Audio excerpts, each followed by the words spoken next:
Hello everyone, welcome to this YouTube channel. आज आपण कृषी सेवक या एक्झामसाठीच्या प्रिपरेशनचं पहिलं ओरिएंटेशन लेक्चर घेतोय. पहिल्यांदा मी माझी ओळख करून देतो. माय सेल्फ प्रोफेसर रणजित. मी पाठीमागच्या 5 ते 6 वर्षापासून बाय चॉईस ॲग्रिकल्चरच्या मुलांना गायडन्स करतोय आणि ॲग्रिकल्चरमध्ये plant pathology, botany, dairy science हे असे जे अवघड सब्जेक्ट आहेत ते शिकवण्याचा मला 6 ते 7 वर्षाचा एक्सपिरियन्स आहे. तुम्ही सगळ्यांनी मला एक्सलन्स ॲग्री अकॅडमी या यूट्यूब चॅनलवरती पाहिलं असेल. तर मी कृषी सेवक या एक्झामसाठी जे सॉइल ॲग्रोनॉमी, प्लॅन्ट पॅथॉलॉजी, एंटेमॉलॉजी असे जे टेक्निकल आणि अवघड सब्जेक्ट आहे ते एकदम सोप्या भाषेत करून मी तुम्हाला शिकवणार आहे. तर माझं एक सांगायची गोष्ट म्हणजे माझं बेस ॲग्रिकल्चर पुणे कॉलेजला झालेलं आहे. ठीक आहे. तर थोडंसं मी कृषी सेवक बद्दल तुम्हाला एक गोष्ट सांगेन की सिलेबस कसा आहे. तर इथं तुम्हाला माहिती आहे 120 मार्काचे ॲग्रिकल्चरचे क्वेश्चन असतात. त्याच्याबद्दलच मी बोलेन. त्याच्यामध्ये बघा, general agriculture, soil science, crop production, plant pathology and disease हे काही major subject, weed management, horticulture, plant genetic resources, tissue culture and biotech, agriculture extension, economics आणि काय government scheme and current affairs हे काय महत्वाचे टॉपिक्स आहेत जे focus करून तुम्हाला कृषी सेवकचा अभ्यास करायचा आहे. बघा, आता खूप मुलांच्या मनामध्ये असतं की मी कृषी सेवक का करू. तर पहिली गोष्ट बघा, कृषी सेवक हे सध्या आपण त्याला कृषी सहाय्यक असं म्हणतो, बरोबर? नाही, सॉरी, सहाय्यक कृषी अधिकारी असं त्याचं सध्या नाव झालेलं आहे. आणि सुरुवातीला तुम्हाला एक 17-18 हजार पगार मिळतो. 3 वर्ष झाल्यानंतर तुम्हाला एक बेसिक पे नुसार सध्याच्या 45 ते 50 हजार पगार तुम्हाला त्याच्यातून मिळतो. आणि कामाचा लोड कमी असल्यामुळं तुम्ही जास्त बाकीच्या एक्झामची तयारी करू शकता, बरोबर आहे? म्हणून जर तुम्हाला सध्या सिक्युअर व्हायचं असेल, गव्हर्नमेंट जॉब घेऊन सिक्युअर व्हायचं असेल तर तुम्ही या एक्झामची तयारी मनापासून करा. एक लक्षात ठेवा की कधी कधी तुम्ही 3-4 महिने केलेल्या कष्टानं पूर्ण आयुष्य बदलत असतं. आणि ते जर तुम्हाला स्वतःचं इथून पुढचं आयुष्य थोडं इझी आणि सिम्पल करायचं असेल तर मला पर्सनल वाटतं की खूप चांगली ऍड आहे, खूप जास्त जागा असणार आहे, त्यातले तुम्हाला एकच पाहिजे आहे. सो मनापासून आणि आपल्या ॲग्रिकल्चरच्या भाषेत मी म्हणेन गुरासारखा अभ्यास करा आणि ही पोस्ट मिळवा. तर आज मी तुम्हाला जे ओरिएंटेशन मध्ये शिकवणार आहे तो एक महत्वाचा टॉपिक आहे, like types of seed and seed certification काय असतं. आपल्याला कृषी सेवक मध्ये हा सिलेबसला पॉइंट आहे आणि सगळ्यात महत्वाचं म्हणजे ह्याच्यावरती जर वर्षी एक तरी क्वेश्चन आहे. ठीक आहे. तर IBPS न जर ही एक्झाम घेतली तर IBPS आपल्या AFO ला जे क्वेश्चन विचारले जातात तर ते सगळे तोच टाईपचा सिलेबस, त्याच टाईपचे क्वेश्चन इथे येऊ शकतात. ठीक आहे. सो ते मी तुम्हाला एकदम छान सांगणार आहे. व्हिडिओ शेवटपर्यंत बघा. व्हिडिओ आवडला लाईक करा, शेअर करा आणि सगळ्यात महत्वाचं तुम्ही कमेंट मध्ये सांगा की तुम्हाला व्हिडिओ कसा वाटला. ठीक आहे. सुरू करूया. बघा, टाइप्स ऑफ सीड मध्ये तुम्हाला थोडं तरी ॲग्रिकल्चर बद्दल पाठीमागचं आठवत असेल तर बघा, हे काही सीडचे टाईप आणि क्लासेस आहेत, like nucleus seed, breeder seed, foundation seed, registered seed, certified seed and truthfully labelled seed. त्याच्यामध्ये कुठलं सीड कोणत्या सीड पासून बनवलेलं आहे, कुठल्या सीडचा टॅग कलर कसा असतो ह्याच्यावरती खूप वेळा क्वेश्चन आलेले आहेत. ठीक आहे. सो हे पाठांतराचा पॉइंट आहे. याच्यामध्ये तुम्हाला लाईक कॉन्सेप्ट नाहीये पण पाठांतर करावं लागणार आहे. ॲग्रिकल्चरचा सिलेबस बऱ्यापैकी पाठांतरावर आहे. ठीक आहे. आणि होलाटाईल असतो, रिव्हिजन पण त्या प्रमाणात करायचे आहेत. सो व्हिडिओ सिरीज असेच होईल ज्याच्यामध्ये तुम्हाला खूप पाठ करून घेतलं जाईल आणि कंटिन्युअसली रिवाइज केलं जाईल. टेस्ट सिरीज मधून त्या गोष्टी तुमच्याकडून करून घेतल्या जातील. ठीक आहे. तर हा सिक्वेन्स पहिल्या गोष्ट तुम्ही पाठ करा, कारण सिक्वेन्स मध्ये काय आहे की न्यूक्लियस सीड पासून ब्रीडर सीड बनवतो आपण, ब्रीडर सीड पासून फाउंडेशन सीड बनवतो, फाउंडेशन सीड पासून रजिस्टर्ड सीड आपण बनवतो. जर हा सिक्वेन्स पार्ट असेल तर which of the following is a progeny of nucleus seed असा क्वेश्चन येईल तुम्हाला. प्रोजेनी ऑफ न्यूक्लियस सीड कोणते आहे? Breeder seed. Progeny of breeder seed काय आहे? Foundation seed. ठीक आहे. असे क्वेश्चन तुम्हाला येतील. 1 बाय 1 बघूया. ह्या प्रत्येक सीडची क्वालिटी कशी आहे, जेनेटिक प्युरिटी, फिजिकल प्युरिटी, म्हणजे लाईक ह्या सगळ्या गोष्टी मी तुम्हाला पुढे सांगतोच. त्याच्यावरती डायरेक्ट तुम्हाला क्वेश्चन विचारतील की what is the physical purity of nucleus seed. ठीक आहे. मला काय म्हणायचं, MCQ ची एक्झाम आहे. सो तुमचं जे रीडिंग असणार आहे, वाचन असणार आहे, ते MCQ ओरिएंटेड असलं पाहिजे. म्हणजे मला MCQ सुटला पाहिजे. तुम्हाला त्या गोष्टीबद्दल किती नॉलेज आहे डझंट मॅटर काय करणार आहे की तुम्हाला MCQ सुटला पाहिजे. सो MCQ ओरिएंटेड अभ्यास करा. प्रत्येक पॉईंट मधून तुम्हाला 2-3 MCQ बनवता आले पाहिजेत आणि अशा वेनं मी तुम्हाला ह्या सगळ्या गोष्टी शिकवणार आहे. ठीक आहे. आपलं पहिलं सीड बघूया, न्यूक्लियस सीड. बघा, हे first step of seed and directly supervisor by plant breeder. म्हणजे हे न्यूक्लियस सीड प्लॅन बिल्डर स्वतः बनवत असतो आणि हे फर्स्ट स्टेप आहे सीड प्रोडक्शन टेक्नॉलॉजी मध्ये. Which of the following is the first step in seed production technology? कुठलं आहे ते? Nucleus seed. हे बेसिक सीड असतं आणि हे लक्षात ठेवा डिस्ट्रीब्युशन साठी नसतं. म्हणजे शेतकऱ्यांना विकत नाहीत, तर हे रिसर्च स्टेशनला प्लॅन बिल्डरच्या सुपरविजन खाली बनत असतं. ह्याची जेनेटिक आणि फिजिकल प्युरिटी 100% असते. ठीक आहे. जेनेटिक प्युरिटी म्हणजे ते एकदम म्हणजे तिथं क्रॉस पॉलिनेशन वगैरे झालेलं नसतं. तुम्हाला जे पाहिजे त्या पॅरेंटचा क्रॉस करून ते बनवलेलं असतं आणि ते एकदम सिक्युअर एन्व्हायरमेंट मध्ये बनवलेलं असतं की तिथं कंटेमिनेशन ऑफ जीन झालेलं नसतं. सो तुम्ही जे 2 पॅरेंट घेतलेत, मेल आणि फिमेल पॅरेंट, त्या दोघांचे जीन त्या सीडमध्ये असतात. त्याला म्हणायचं जेनेटिक प्युरिटी. फिजिकल प्युरिटीमध्ये त्या सीडमध्ये फक्त सीडच असणार आहेत. म्हणजे सीड लॉट मध्ये दुसऱ्या ज्या गोष्टी आहेत लाईक त्यात खडे असतील, काळे पालापाचोळ, ह्या गोष्टी नसणार. तर फिजिकल प्युरिटी 100% आहे.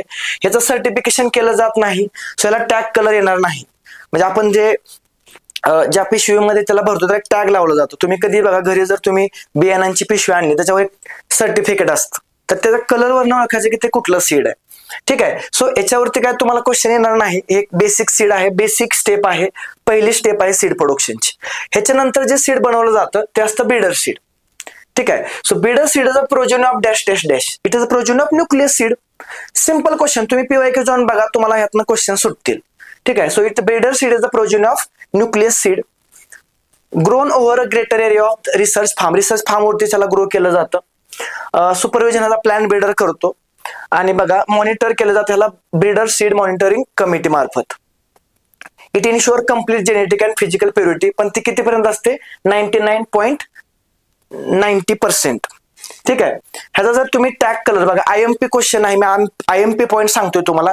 तुम्ही लेक्चर चालू असताना हे 1 लाइनर काढून घ्यायचे. तर गोल्डन येलो कलरचा टॅग हा ब्रीडर सीड साठी वापरला जातो. Which of the following tag colour is used for breeder seed? कुठला आहे? Golden yellow colour. कधी कधी त्या टॅगची साईज काय असते ह्याच्यावर क्वेश्चन विचारलाय, तर ती असते 12.6 सेंटीमीटर इन साईज आणि हे इनिशियल सीड आहे. ठीक आहे. पुढचं आहे बघा foundation seed. Foundation seed is the progeny of breeder seed. म्हणून तुम्हाला मी आधी काय सांगितलं, तुम्ही सिक्वेन्स पाठ करा. ठीक आहे. सिक्वेन्स जर तुमचा लर्न असेल तर तुम्हाला प्रोजेनीचा क्वेश्चन तुमचा चुकणार नाही. So it is known as mother seed.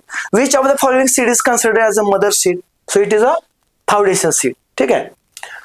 Production government form वरती केलं जातं, ऍट एक्सपेरिमेंट स्टेशन वरती केलं जातं. तुम्ही बघा ह्याचं सुपरविजन कोण करतं? Seed certification agency. काय करतो? ह्याचं सुपरविजन करतो. तुम्ही ह्याचं तर तुम्ही जेनेटिक प्युरिटी बघितली तर हा 99% पेक्षा जास्त जेनेटिक प्युरिटी आहे.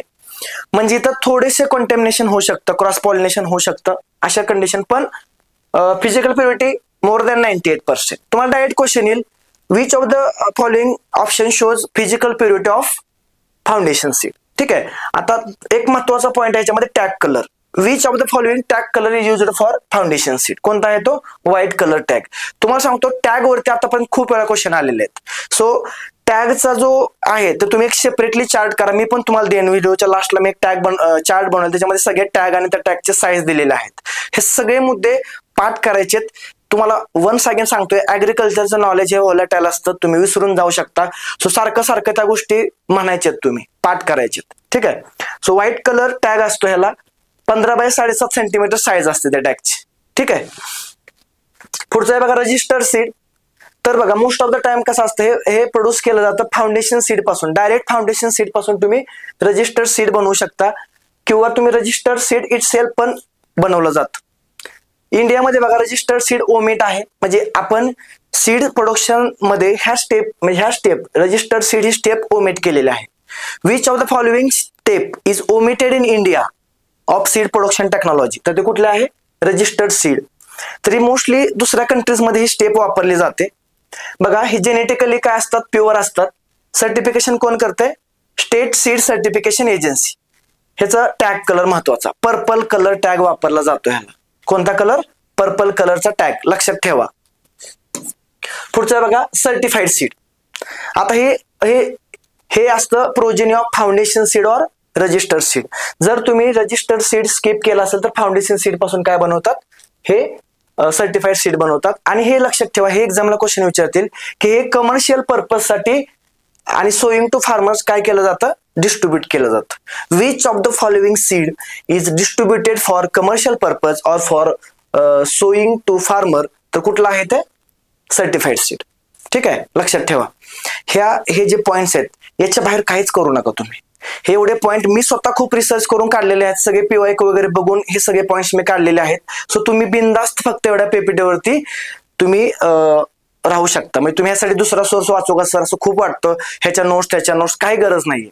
तुम्हाला वेळ नाही एवढा की तुम्ही रिसर्च करा, त्यातनं नोट्स काढा आणि मग त्यातनं क्वेश्चन सोडवा. तुम्हाला जे दिलंय तेच तुम्ही 10 वेळा वाचा असं मी म्हणेन, कारण तिथं तुम्हाला टाइमचं लिमिटेशन असतं. सो कमी टाइम मध्ये तुम्हाला जास्त क्वेश्चन सोडवायचे असतात. सो त्यावेळेस तुम्हाला ते डायरेक्ट क्लिक झालं पाहिजे, त्यासाठी पाठांतर गरजेचं आहे. हे बघा, तर आता सर्टिफाईड सीडची जेनेटिक प्युरिटी 99% आहे, फिजिकल प्युरिटी 98% आहे. बऱ्यापैकी फिजिकल प्युरिटी 98% असते. ठीक आहे. टॅग कलर काय असायचा? Blue colour. त्यालाच काय म्हणले? Azhar blue colour. लक्षात ठेवा, अझर ब्ल्यू कलर. सगळ्या सीडचे टॅग लिहून काढा. नंतर सर्टिफाईड सीडचा टॅगचा साईज किती असते बघा? 15x7. सगळ्याचे 15x7, एकाचीच फक्त 12x6 आहे. ठीक आहे. आणि आता हे त्या स्टेप मध्ये येत नाही, पण ह्याला ट्रूथफुली लेबल्ड सीड म्हणतात. तर ते काय असतं? This type of seed does not come under purview of the department of seed certification. पण ते कशासाठी असतं मग? तर this kind of seed are tested only for physical purity and germination. मग तुम्ही फिजिकल प्युरिटी 100% आहे, जर्मिनेशन चांगलं आहे, अशा सीडला काय म्हटलं जातं? Truthfully label seed. ह्याचं लेबल कलर विचारतील तुम्हाला. कुठला लेबल कलर असतो याला? Opal green colour. ठीक आहे.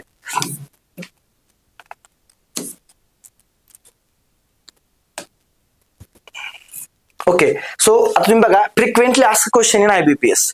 हे आतापर्यंत खूप वेळा ह्याच्यावर क्वेश्चन विचारलं की क्लासेस ऑफ सीड. मी तुम्हाला सांगितलं हा सिक्वेन्स पाठ करा. त्याचा टॅग कलर न्यूक्लियस सीडला नसतो, ब्रीडरला गोल्डन येलो म्हणलं होतं, फाउंडेशनला व्हाईट कलर, रजिस्टरला पर्पल कलर टॅग, सर्टिफाईडला ब्ल्यू कलर टॅग आणि ट्रूथफुली लेबलला ओपल ग्रीन कलर. ह्याचे बघा तिथं तुम्हाला टॅगची साईज पण दिलेली आहे. ठीक आहे. ह्या फॉर्मॅटमध्ये तुम्ही तुमच्या स्वतःच्या नोट्स काढा, मायक्रो नोट्स, आणि त्यानुसार तुम्ही अभ्यास करा. ठीक आहे. मी आजच्या लेक्चरमध्ये तुम्हाला एवढं शिकवतोय. डेमो लेक्चर आहे. तुम्हाला लेक्चर कसं वाटलं, शिकवण्याची पद्धत कशी वाटली, आणि कॉन्फिडन्स वाढलाय का? आणि ह्या आम्ही जी बॅच लॉन्च करतोय त्या बॅचला जास्तीत जास्त तुमच्याकडून प्रतिसाद हवा आहे. कारण स्वतः लहाने सरांनी ही, लहाने सर, मानकर सर यांनी शेतकऱ्याच्या लेकराला शिकायला मिळावं म्हणून कमी पैशात काढली गेलेली ही बॅच आहे. ठीक आहे. आणि आम्ही तुमचं नुकसान करणार नाही. आम्ही जे काय करतोय ते तुमच्यासाठी करतोय. So one of the best quality material तुमच्या समोर मांडण्याचा प्रयत्न करेन. कोणत्याही लेक्चरमध्ये तुम्हाला कुठलाही धांगडधिंगा, उगाच भाकाळ गोष्टी, याच्याबद्दलच्या कुठल्याही असं काय अडचण तुम्हाला येणार नाही. सो मी पर्सनली तुम्हाला सांगेन की तुम्ही ही बॅच जॉईन करा आणि आमच्यासोबत तुमचा यशाचा जो मार्ग आहे तो सोपा करा. पुन्हा एकदा सांगतो, जर तुम्हाला व्हिडिओ आवडला असेल तर तुमच्या मित्रांना सांगा, लाईक करा, शेअर करा, आणि तुमच्या कमेंट मला वाचायचे की तुम्हाला काय वाटलं ह्या सगळ्या गोष्टी बघितल्यानंतर. ठीक आहे. तर भेटूया आपण नेक्स्ट व्हिडिओमध्ये. तोपर्यंत थँक्यू.